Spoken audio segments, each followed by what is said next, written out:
guys, Gene here with G Squared Tactical. Had to bring it inside.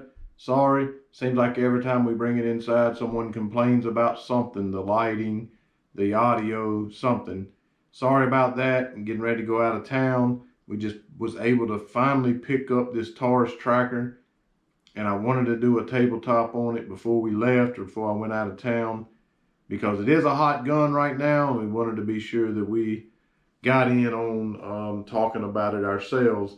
So something we a lot of times say at the end of our videos that I guess you guys, shame on you, don't watch to the end, is that, you know, God loves you. He died for you. He will be coming back soon, and you should know him personally as your Savior. If you don't, please take care of that today. So again, like I said a minute ago, we do have the Taurus Tracker 44 in the black oxide, all, you know, aluminum alloy finish, or frame construction, I should say. And it is, I've heard some other reviewers say that, oh, it's got some nice beef to it, you know, it feels nice and, you know, nice and heavy, got some good weight.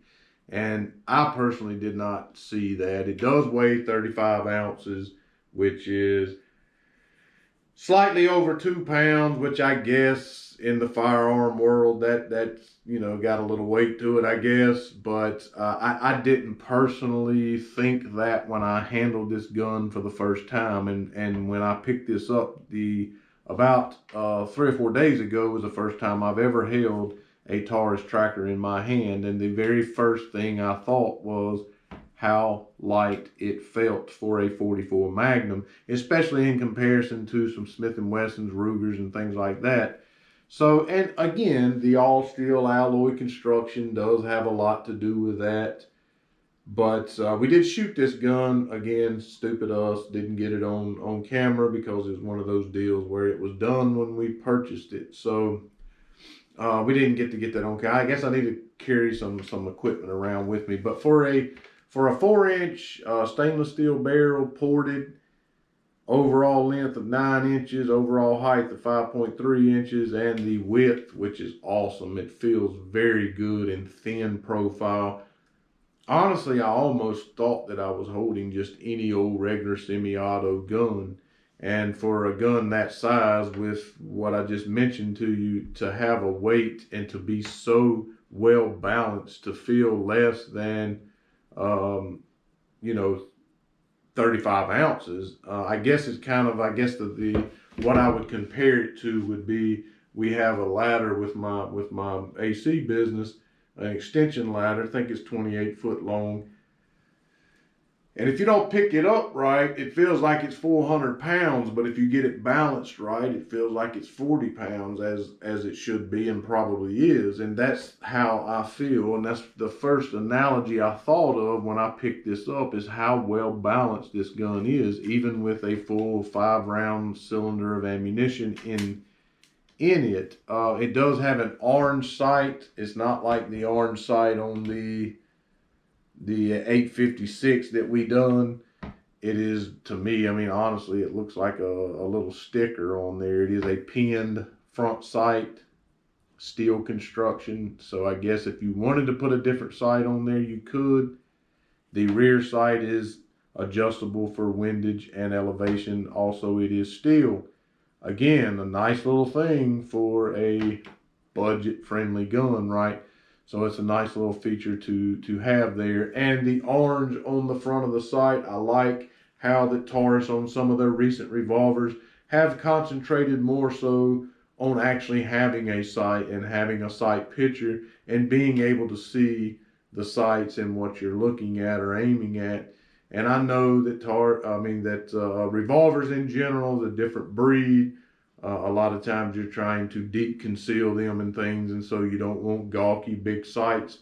This is a large gun. This is a gun you may throw in a backpack, in a dash or something, you know, stop a big object, or a big whatever, your bear, whatever, you know, mountain lion, whatever, what have you. So you want to be able to see the sights and pick them up, and they pick up very, very well. And when we shot this gun immediately after purchasing it, like the 856, was very, very accurate. Again, this is a medium frame. They do make this in a 357, a little bit longer barrel. I think that I've even saw this in like a 17 HMR, 22 mag. I can't be certain of that, but I think that I have. But they do make this also in a two-tone or a stainless steel version. I prefer an all black gun, a matte finish if I can get it, and I was able to get it. And we tried to get this gun for a long time and just have not been able to find it in stock anywhere or put our hands on it. So in the box, it came with a sight protector. I've made the joke that I don't know necessarily what you are protecting the sight from, because I would think that you're probably protecting other things from this sight, because you know it can be like a razor blade, like if you were to hit yourself with it or something.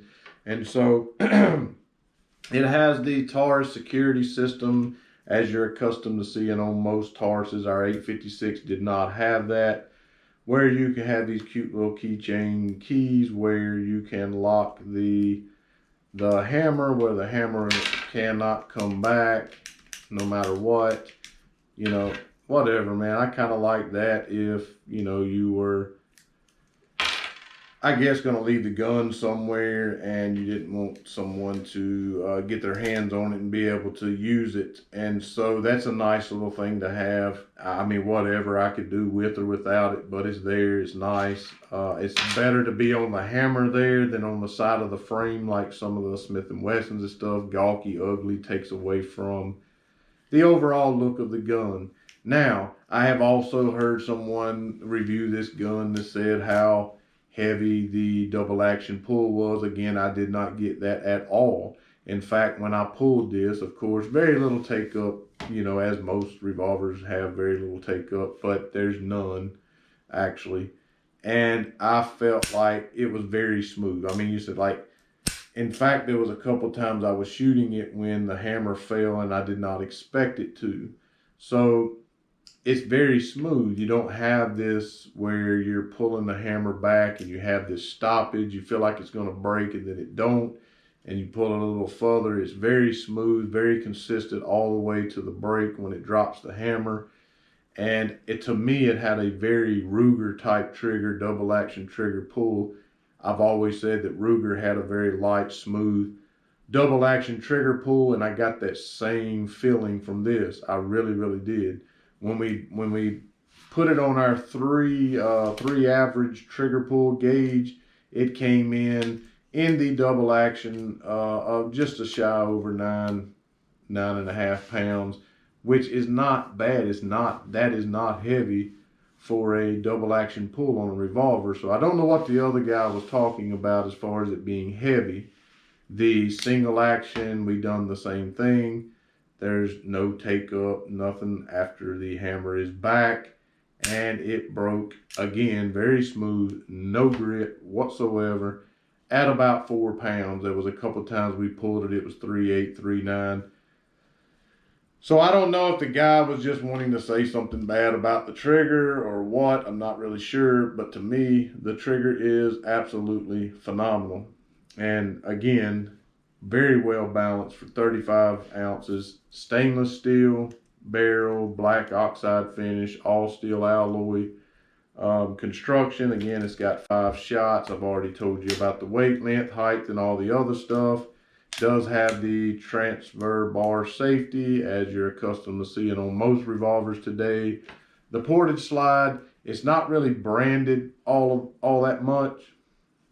It does have tracker in kind of a beige color here on the side, but it's not gawky, it's not ugly, it actually works, it looks really nice. And, you know, of course, I like the look of this full lug that Taurus puts or does on most of their revolvers. I really like that. And, you know, usually on Taurus gun finishes, especially on their matte finishes, you'll see these like fine little scratches and things, like the finish is not that great, but this finish is impeccable. And you know, even one of our friends on the channel, Junior, had nothing bad to say about it. And he's like me, he's a very aesthetic type person that looks for flaws in the finish and things like that. It's a very good cylinder lockup. does not seem to be very much, if any, play in it whatsoever. It does seem to be a little bit stiff when you drop it open, but I'm sure that's to be expected until, you know, you get it kind of broke in, get to using it a little bit. So anyway, I think that I've probably mentioned everything that I personally have. Oh, and the grips, it doesn't have those ribbed, like, almost like you can run your fingers up and down it, and, you know, I don't know, it's like scales or whatever. Rubbery grip like you've seen on the Judge and things that Taurus was kind of, I guess, famous for. It does not have those. It has a branded Taurus grip on here, which I absolutely love. The same guy that was talking about the trigger and the weight also said something about the grips being too thin for his large hands, and I guess that could be true for him, as all hands are different. However, for me in the sausage, like smaller hands, good Lord, like I told you, I felt like I was holding any other semi-automatic pistol. That's how good it feels in my hand. These grips are phenomenal. I love these grips. And so when we took it into the range right after we purchased it and we shot it, and we don't like to film indoors because the audio is horrible, and we've been working on that anyway. And everyone on 35 lanes blasting off, you know, you can't hear, you can't really focus. So we just shoot it so that we can report to you what we found and what happened. And we shot some Hornady, I believe it was, yeah, we shot some Hornady, of course, you know, I think it was the critical defense maybe. I think that's what it is. And that's all we had available to us, so that's what we shot.